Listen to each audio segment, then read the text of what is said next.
Class 7 का chapter 3 है our changing earth. ठीक है, हमारी बदलती हुई पृथ्वी। ठीक है, इससे पहले हम 6 क्लास की ज्योग्राफी एकदम कंप्लीट कर चुके हैं। 7th क्लास के भी हम चैप्टर 1 चैप्टर 2 कर चुके हैं। ठीक है, तो आपको पता है हमारा जो सबसे ऊपर का अर्थ का क्रस्ट होता है, जिस सॉलिड पोर्शन पे आपका घर बना हुआ है, उसको हम क्या बुलाते हैं? लिथोस्फीयर बुलाते हैं। ठीक है, तो लिथोस्फीयर है ना, बहुत सारी प्लेट्स में डिवाइडेड है, जिनको हम क्या बुलाते हैं? लिथोस्फेरिक प्लेट्स बुलाते हैं।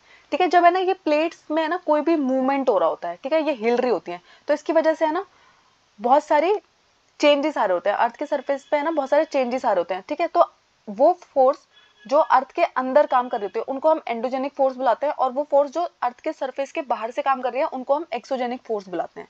ठीक है, तो अब ये एंडोजेनिक फोर्स और एक्सोजेनिक फोर्स क्या क्या कर सकते हैं?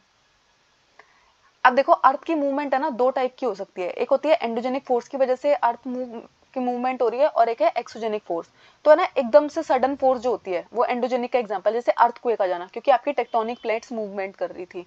ठीक है, वोल्केनो का फट जाना, लैंडस्लाइड कर जाना, ठीक है, डाइसोट्रॉपिक मूवमेंट, बिल्डिंग माउंटेन्स, ये जो सारी एक्टिविटीज है ये क्या है? अर्थ के अंदर से ये सारी की सारी चीजें होती है, इसलिए इनको एंडोजेनिक फोर्स बुलाते हैं। उसके बाद आता है एक्सोजेनिक फोर्स, जो बाहर की तरफ से, एक्सो का मतलब बाहर होता है ना, तो अगर है ना इरोजन हो रहा है, ठीक है, डिपोजिशन हो रहा है, कोई चीज है ना किसी एक जगह से जा रही होती है दूसरी जगह पे जाके डिपॉजिट हो रही होती है। ठीक है, किसकी वजह से? कौन कौन उनकी मदद कर रहा है इरोजन एंड डिपोजिशन करने में? रिवर, पानी के साथ बहुत सारी चीजें एक जगह से दूसरी जगह जा रही होती है ना, हवा की वजह से, बहुत सारी जो सी वेव्स है।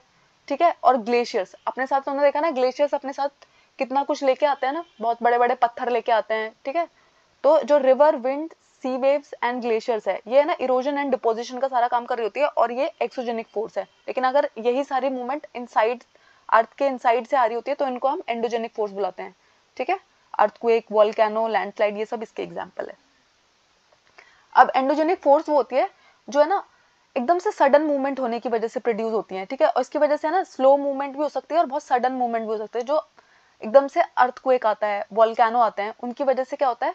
एंडोजेनिक फोर्स की वजह से होता है। आपको पता है ना आजकल बहुत ज्यादा अर्थक्वेक आ रहा है। ठीक है, क्यों? क्योंकि हमारी जो टेक्टोनिक प्लेट्स है वो मूव कर रही हैं। ठीक है, और आपको पता है जो वोल्केनो होता है जब वो फटता है तो उसका ना एक ओपनिंग होता है ना जहाँ से सारा मैग्मा बाहर आ रहा होता है, उसको हम क्या बुलाते हैं? वेंट बुलाते हैं। ठीक है, जिसके अंदर से सारा का सारा मोल्टन मैग्मा बाहर निकल रहा होता है, एकदम से बाहर आ जाता है। और जैसे ही लिथोस्फेरिक प्लेट है ना मूव करती है तो अर्थ है ना वाइब्रेट करती है। ठीक है, और ये वाइब्रेशन है ना पूरे अर्थ तक ट्रैवल कर सकते हैं, और इन्हीं वाइब्रेशंस को हम क्या बुलाते हैं? अर्थक्वेक बुलाते हैं। ठीक है, अब इस डायग्राम को ध्यान से देखो। ठीक है, तो क्रस्ट का वो वाला पोर्शन जहां से ये मूवमेंट स्टार्ट होती है उसे हम फोकस बुलाते हैं, जहां से शुरू हुई ये मूवमेंट होनी। ठीक है, और इसके जस्ट ऊपर वाला जो पोर्शन है उसको हम क्या बुलाते हैं? एपिसेंटर बुलाते हैं। ठीक है, तो आपको पता है ना अर्थक्वेक आता है तो हम बोलते हैं ना एपिसेंटर कहाँ पे था। ठीक है, तो एपिसेंटर का मतलब होता है कहाँ से ये मूवमेंट होनी स्टार्ट हुई। ठीक है, तो उसको हम क्या बुलाते हैं? एपिसेंटर बुलाते हैं। और जिस पोर्शन से स्टार्ट हुआ, जहाँ से अर्थक्वेक ने एकदम ओरिजिन होना शुरू हुआ, उसको हम क्या बुलाते हैं? फोकस बुलाते हैं। और उसके ऊपर जो पोर्शन जो होगा उसको हम क्या बुलाएंगे? एपिसेंटर बुलाएंगे। और ये जो सेस्मिक वेव्स होती है ये सारी डायरेक्शंस में मूव करना शुरू कर जाती है, इसलिए ना जो नेपाल में जिसका एपिसेंटर होता है उसकी जो मूवमेंट है वो दिल्ली तक भी आ रही होती है। गाजियाबाद में भी भूकंप के झटके फील हो रहे हैं। कभी कभी अफगानिस्तान में शुरू होता है, एपिसेंटर अफगानिस्तान में होता है, लेकिन इंडिया तक उसका आपको फील होता है। ठीक है, अर्थक्वेक को हम जिस मशीन से मेजर करते हैं उसको हम क्या बुलाते हैं? सेस्मोग्राफ बुलाते हैं, क्योंकि ये जो सारी की सारी रेडिएशन निकल रही होती है ना इनको हम क्या कहते हैं? सेस्मिक वेव्स बोलते हैं। ठीक है, और आप है ना अगर ये देखना चाहते हो कि ये जो अर्थक्वेक आया है ये कितने पावर का था, तो इसको हम है ना रिक्टर स्केल से मेजर करते हैं। तो आपने देखा ना हम बोलते हैं 2 मैग्नीट्यूड का रिक्टर स्केल था, 7 का था। ठीक है, तो ये हमें किससे पता चलता है? तो मैग्नीट्यूड का मतलब होता है कितनी पावर का था, कितना नुकसान पहुंचा सकता था। ठीक है, अगर जैसे 2 की पावर का था, सिर्फ 2 रिएक्टर स्केल पे ना सिर्फ 2 आया, तो इसका मतलब है ना वो इतना नुकसान नहीं पहुंचा। लेकिन अगर 7 का था तो बहुत ज्यादा डिस्ट्रक्शन कॉज कर सकता है। ठीक है, मैग्नीट्यूड का मतलब होता है जब हम किसी की पावर चेक कर रहे हैं कि कितना उसके अंदर नुकसान पहुंचाने की कैपेसिटी थी। ठीक है, जो हमारे सारे लैंडफॉर्म्स है जैसे कि प्लेन्स, प्लेटू, माउंटेन्स, इन सब के बनने में हमारी मदद कौन करता है? दो प्रोसेस मदद करते हैं, एक होता है वेदरिंग और एक होता है इरोजन। तो वेदरिंग का मतलब होता है जो बड़े बड़े पत्थर होते हैं जब वो ना स्मॉल पार्ट्स में टूट रहे होते हैं, इसको हम वेदरिंग बुलाते हैं, और जिसकी वजह से हमारी टॉप सॉइल भी बनती है। जब है ना बहुत बड़े बड़े पत्थर छोटे पत्थरों में टूट जाते हैं, फिर वो छोटे पत्थर भी धीरे धीरे धीरे बहुत ही पतले हो जाते हैं और हमारी टॉप सॉइल हमें मिल जाती है। ठीक है। इरोजन का मतलब होता है जो आपके लैंडस्केप है वो है ना हवा, पानी या आइस की वजह से है ना जा रहे हैं। ठीक है। इरोडेड मटेरियल यानी कि कैरी कर रहा है, कौन कैरी कर रहा है? जैसे एक पत्थर पड़ा हुआ था, बहुत तेज आंधी आई, ठीक है, और वो पत्थर को उड़ा के ना दूसरी जगह ले गई। या फिर है ना एक एरिया में ना बहुत सारा रेत है, बहुत तेज आंधी चलने लगी, हवा चलने लगी, तो क्या हुआ? वो रेत उस एरिया से उड़ के दूसरे एरिया में पहुंच गया। ये सारा का सारा प्रोसेस क्या है? Erosion and deposition. ठीक है। इसकी वजह से ना डिफरेंट डिफरेंट लैंडफॉर्म्स हमारे अर्थ पे बने हैं।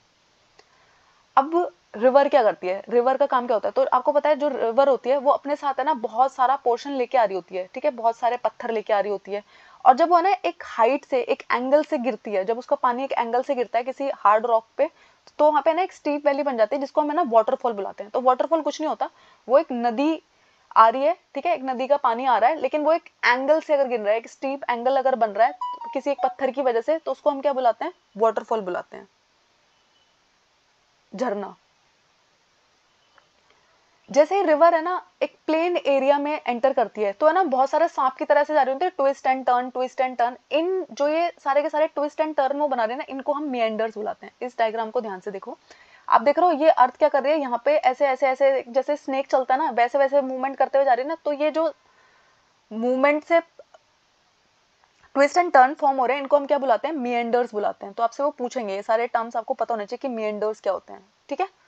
तो ये ट्विस्ट एंड टर्न्स की वजह से लार्ज बेंड बनते हैं, इनको हम मिएंडर्स बुलाते हैं। ठीक है। और कॉन्टिन्यूअस जो इरोजन एंड डिपोजिशन का प्रोसेस चल रहा होता है, ठीक है, उसकी वजह से है ना ये जो मिएंडर लूप है वो एक दूसरे के ना बहुत पास आ रहे होते हैं, बहुत पास हो रहे होते हैं, और कभी कभी है ना ये इतने पास आ जाते हैं कि ये जो नदी बह के जा रही थी ना उससे एकदम कट ऑफ कर जाते हैं और एक नए टाइप की लेक बन जाती है। और इस वाली लेक की जो शेप होती है वो है ना, जो ऑक्स होता है, बैल होता है, उसका अगर आप पैर देखोगे उसके जैसी बन जाती है, इसलिए इसको है ना ऑक्सबो लेक बुलाते हैं। तो आपसे ना कभी कभी पूछ सकते हैं कि ऑक्सबो लेक कैसे बनती है। अब आप देखो, यहाँ से ना ये नदी बह रही थी, बह रही थी, बह रही थी, तो क्या हुआ ना, यहाँ से है ना इतना सारा डिपोजिशन होता चला गया कि ये है ना अपनी मेन रिवर से अलग हो गई, और इसकी जो शेप है वो है ना ऑक्स के पैर के पंजे जैसी दिखाई दे रही है ना, इसलिए ये जो लेक बनी है इसको हम क्या बुलाते हैं? ऑक्सबो लेक बना बुलाते हैं। ऑक्सबो लेक बनने का प्रोसेस ये होता है। ठीक है। अब कभी कभी क्या होता है, रिवर है ना इतनी ज्यादा फ्लो करती है कि वो जो उसके किनारे होते हैं उनको भी ओवरफ्लो कर देते हैं, और इसकी वजह से ना पूरे एरिया में है ना फ्लड आ जाता है, बाढ़ आ जाती है। कभी कभी आपको पता है बिहार में एक नदी है जिसको हम है ना कोसी नदी बुलाते हैं, जिसको है ना सौरव ऑफ बिहार, बिहार का दुख भी कहते हैं। क्यों? क्योंकि वो नदी है ना बार बार अपना क्या करती है, अपना कोर्स चेंज कर लेती है, अपना डायरेक्शन चेंज कर लेती है, जिसकी वजह से बिहार में बहुत ज्यादा बाढ़ आती रहती है। ठीक है। अब जब बहुत ज्यादा बाढ़ आ जाती है तो वो अपने साथ है ना मिट्टी भी लेके आएगी, दूसरे एरिया से पत्थर भी लेके आएगी, तो वो बहुत सारे सेडिमेंट जो अपने साथ लेके आई थी ना वो किनारे पे अब रह जाएंगे, जिसकी वजह से है ना वहाँ पे एक फ्लैट फर्टाइल फ्लड प्लेन बन जाएगा। फ्लैट फर्टाइल फ्लड प्लेन बनने का फायदा क्या होता है? अब अपने साथ है ना इतना सारा रेत लेके आई थी और उसमें है ना बहुत सारे मिनरल्स थे, तो वहाँ पे है ना बहुत ज्यादा उपजाऊ मिट्टी आपको मिल जाती है। इसलिए आपको पता है ना बिहार का जो पोर्शन है, राजस्थान का जो पोर्शन है, हरियाणा का जो पोर्शन है, ये सारा ना प्लेन एरिया है, यहाँ पे ना बहुत ज्यादा खेती होती है। आपको पता ना यहाँ पे गेहूं, चावल इतने आराम से उगता है क्योंकि यहाँ पे बहुत ही फर्टाइल लैंड है। ठीक है। उपजाऊ मिट्टी है। अब कभी कभी आपने देखा होगा, अगर आप नदी के किनारे गए हैं तो वहां पे ना जो बहुत ऊंचे ऊंचे रेस्ड बेड होते हैं, यानी कि उठा हुआ जो एरिया है जो रेत का बना होता है, उसको हम क्या बुलाते हैं? रेस्ड बेड को हम क्या बुलाते हैं? बैंक्स जो होते हैं नदी के किनारे, उनको हम क्या बुलाते हैं? लीव्स बुलाते हैं। ठीक है। तो आप देख रहे हो यहाँ पे इतना सारा सैंड जो साइड में है उसको हम क्या बुलाते हैं? लीव्स बुलाते हैं। कभी कभी क्या होता है, एक नदी जब जारी होती है उसमें से है ना एक और छोटी नदी निकल के जारी होती है, जिसको हम क्या बुलाते हैं? डिस्ट्रीब्यूटरी बुलाते हैं। ठीक है। तो हम बोलते हैं ना गंगा और उसकी सहायक नदियां। अब सहायक नदियां क्या होती है? तो वो है ना डिफरेंट डिफरेंट ट्रिब्यूटरीज, डिस्ट्रीब्यूटरीज। अब डिस्ट्रीब्यूटरीज क्यों बुला रहे हैं? तो जो सहायक नदियां होती है उसमें से निकल के और जो रेस जा रही होती है उनको हम ट्रिब्यूटरीज बुला रहे होते हैं। और डिस्ट्रीब्यूटरीज क्या होती है? अब इसी में से ना एक छोटी नहर अगर निकल के चलने लगी, ठीक है, तो उसमें ना पानी का फ्लो कम हो जाएगा। ठीक है। तो उसको हम क्या बुलाएंगे? डिस्ट्रीब्यूटरी, क्योंकि उसने पानी डिस्ट्रीब्यूट कर दिया ना, एक मेन नदी में जितना पानी बह रहा था वो दूसरे वाली नदी में डिवाइड हो गया है। अब कभी कभी है ना नदी इतना स्लो चलने लग जाती है, इतना स्लो चलने लग जाती है कि उसका जो सारा डिपॉजिट है ना वो सारा का सारा एक जगह पे स्टोर होने लग जाता है। ठीक है। और उससे है ना क्या बनता है? माउथ बनता है। ठीक है। रिवर, जिसको हम है ना माउथ ऑफ द रिवर बुलाते हैं। ठीक है। और ये सारा का सारा सेडिमेंट यहाँ पे आके इकट्ठा होता है, इस जगह को हम डेल्टा बुलाते हैं। इंडिया में जो एक बहुत ही फेमस डेल्टा है, आपको उसका नाम पता है ना, सुंदरबन डेल्टा, ठीक है। तो एक मेन रिवर आ रही थी, उसमें से इतनी सारी डिस्ट्रीब्यूटरीज निकल निकल के चलने लगी, इनमें इतना थोड़ा पानी जाने लगा, ठीक है। अब यहाँ पे जो ये पूरा एरिया बन गया है, इसको हम क्या बोलेंगे, रिवर ऑफ द माउथ। और यहाँ पे जब जाके समुद्र में गिर रही होगी, उससे पहले क्या बना रही होगी, डेल्टा बना रही होगी। अब सी वेव्स का क्या क्या काम होता है, तो अगर आपने ना कभी कभी आप सी वेव्स को देखोगे तो क्या करती हैं, ऊपर उठती हैं, नीचे गिरती हैं, ठीक है। इसकी वजह से ना कोस्टल एरिया में भी बहुत सारे लैंडफॉर्म्स होते हैं। अगर जो प्लेन एरिया की बात करो तो वहाँ पे तो आपको है ना पठार देखने को मिला, प्लेन एरिया देखने को मिला, माउंटेन्स देखने को मिले। लेकिन अगर आप सी वेव्स को देखोगे तो वहाँ पे भी तो कुछ कुछ आपको एरियाज दिखाई देते हैं ना, ठीक है। तो क्या होता है, समुद्र के अंदर भी है ना बहुत सारे रॉक्स है, पत्थर है, और उन पत्थरों में है ना क्रैक डेवलप होता है। क्यों? क्योंकि बार बार पानी आके उन्हें हिट कर रहा है, पानी आके उनको हिट कर रहा है, ठीक है। तो है ना वहां पे है ना एक रास्ता बन जाता है, ठीक है, यानी कि उनका एक गेट बन गया, और उसको हम क्या बुलाते हैं, सी केव बुलाते हैं। अब देखो जैसे ये सिर्फ है ना एक पत्थर था, ठीक है, इसको पानी ने आके हिट किया, तो यहाँ पे ना एक रास्ता हो गया अंदर, है ना। अब इसके अंदर आप जा सकते हो, इसको हम क्या बुलाएंगे, सी केव बुलाएंगे, ठीक है, गुफा बुलाएंगे। अब उसके बाद क्या होता है, कभी कभी है ना पानी इतना हिट कर रहा होता है कि सिर्फ है ना ऊपर का पोर्शन रह जाता है, और अंदर के सारे पोर्शन को है ना पानी अपने साथ बहा के ले जाता है। इसको हम बुलाते हैं सी आर्च। अब इस वाले पोर्शन को देखो, अब सी केव के अंदर अगर आप जाते हैं ना तो आप वहां जा सकते थे, अंदर का पोर्शन देख सकते थे। लेकिन सी आर्च का क्या हो गया, उसने है ना सारे पोर्शन को, नीचे के सारे पोर्शन को उसने बहा दिया है, सिर्फ ऊपर का पार्ट बच गया है। तो ये है ना आर पार जा सकते हैं ना अब इसको, तो इसको हम क्या बुलाते हैं, आर्च बुलाते हैं, सी आर्च बुलाएंगे इसको हम, ठीक है। उसके बाद क्या होता है, इतना ज्यादा इरोजन हो रहा है पानी की वजह से, तो क्या हो गया, सारा का सारा जो रूफ है, वॉल्स है, मतलब रूफ सारी टूट गई, छत सारी टूट गई, अब सिर्फ क्या बचा, सिर्फ दीवार बची है। और ऐसे पोर्शन को हम क्या बुलाते हैं, स्टैक्स बुलाते हैं। तो आपने ना अगर कभी आप समुद्र के डिफरेंट डिफरेंट कंट्रीज के पार्ट पोर्शन को देख रहे हो ना, तो आपको ना एक ऐसा पानी में एक अजीब सा एक बस एक पत्थर खड़ा हुआ दिखाई देगा, इसको हम स्टैक बुलाएंगे। अगर आपको एक ऐसा पोर्शन दिख रहा होगा जिसके अंदर से आप आर पार जा सकते हैं, उसको हम सी आर्च बुलाएंगे। और एक ऐसा पोर्शन जिसमें आप सिर्फ अंदर जा सकते हैं और उसी रास्ते से आपको बाहर आना होगा, आप ऐसे उसके पार करके नहीं जा सकते, उसको हम सी केव बुलाते हैं। ये सब किसकी वजह से बन रहे हैं, सी वेव्स की वजह से, हवा चलने की वजह से और पानी की वजह से, ठीक है। अब जो ये सारा का सारा सी वेव अपने साथ सेडिमेंट्स लेके आती है, ये क्या करती है, इसको लाके डिपॉजिट कर देती है, और ऐसे ही बनते हैं हमारे बीचेस। हमारे सारे बीचेस पे इतना सारा रेत आपको देखने को मिलता है ना, तो वो कौन लेके आया, अपने साथ सी लेके आया है, ठीक है। तो आपको पता चल गया कि सी केव कैसे बनती है, सी आर्च कैसे बनती है, स्टैक्स कैसे बनती है, ठीक है। और कभी कभी है ना ये रॉक है ना वर्टिकली इतने ज्यादा होते हैं, इसको हम क्या बुलाते हैं, सी क्लिफ बुलाते हैं, ठीक है। पानी के ऊपर जो एक स्टीप वाला एरिया बन जाएगा, उसको हम क्या बुलाएंगे, सी क्लिफ बुलाएंगे।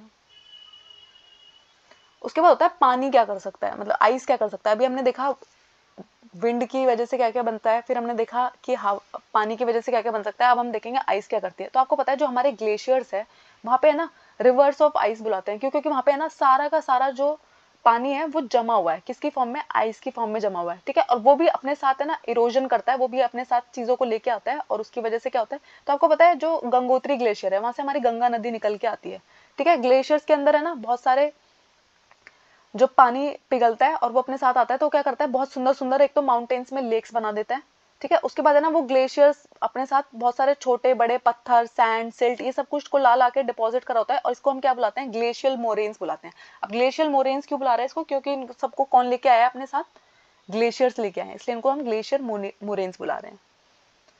अब उसके बाद हवा क्या क्या करती है, तो आपको पता है इरोजन एंड डिपोजिशन का एक बहुत ही मेजर पोर्शन कौन है, हवा। अगर आप डेजर्ट वाले एरिया में जाओगे, ठीक है, तो वहां पे ना बहुत तेज हवा चल रही होती है। तो कभी कभी हवा क्या करती है, वहां पे जो पत्थर है इतनी हवा चलती है कि वो है ना उनका नीचे वाले पोर्शन को है ना बहुत सारा गायब कर देती है, ऊपर से उनका पोर्शन रह जाता है, तो उसको है ना मशरूम रॉक बुलाते हैं। अब इस रॉक को देखो, अब कभी है ना ये एकदम बराबर रहा होगा, हर साइड से बराबर होगा, लेकिन यहाँ पे इतनी तेज हवाएं चली कि उसने ना नीचे वाले पोर्शन को धीरे धीरे इरोड कर दिया और कहीं और ले जाके डिपॉजिट कर दिया। तो अब है ना इस पत्थर को जब आप देख रहे हो तो आपको ना ऐसा लग रहा है जैसे मशरूम होता है, ठीक है। उसका ऊपर वाला पोर्शन जो होता है वो अम्ब्रेला शेप में होता है, नीचे वाला पोर्शन जो होता है वो नैरो होता है, ठीक है। तो ये शेप आपको डेजर्ट एरिया में बहुत ज्यादा देखने को मिलती है, मशरूम रॉक। तो इसका एजेंट कौन है, विंड, ठीक है, हवा ने किया है ये सब कुछ, ठीक है। तो इनका है ना नैरो बेस हो जाता है और इनका ऊपर का जो पोर्शन है वो वाइडर होता है, ठीक है। उसके बाद क्या होता है, जब हवा चलती है बहुत सारा सैंड अपने साथ उड़ाती है और दूसरे प्लेस पे ले जाके उसको डिपॉजिट कर देती है, ठीक है। एक लो हिल जैसा स्ट्रक्चर आपको दिखने देता है, जिनको हम है ना सैंड ड्यून्स बुलाते हैं।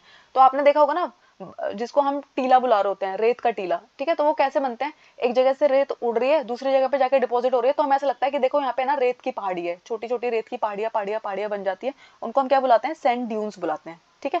अब जब है ना एक एरिया से है ना ये इतना लाइट जो सैंड था ये उड़ रहा है और दूसरी जगह जाके बहुत दूर जाके जब ये कहीं डिपॉजिट होता है ना और वहां पे जब ये एक लार्ज एरिया में फैल जाता है, इसको हम है ना लियोस बुलाते हैं। चाइना में ना ऐसे बहुत सारे लियोस है जो है ना एक जगह से रेत उड़ा, एक तो होता है कि उड़ा और बस थोड़ी जगह दूर जाके ही उसने पहाड़ी बना दी, लेकिन जब वो बहुत लॉन्ग डिस्टेंस ट्रेवल कर जाए, ठीक है, उसको हम क्या बुलाते हैं, लियोस बुलाते हैं।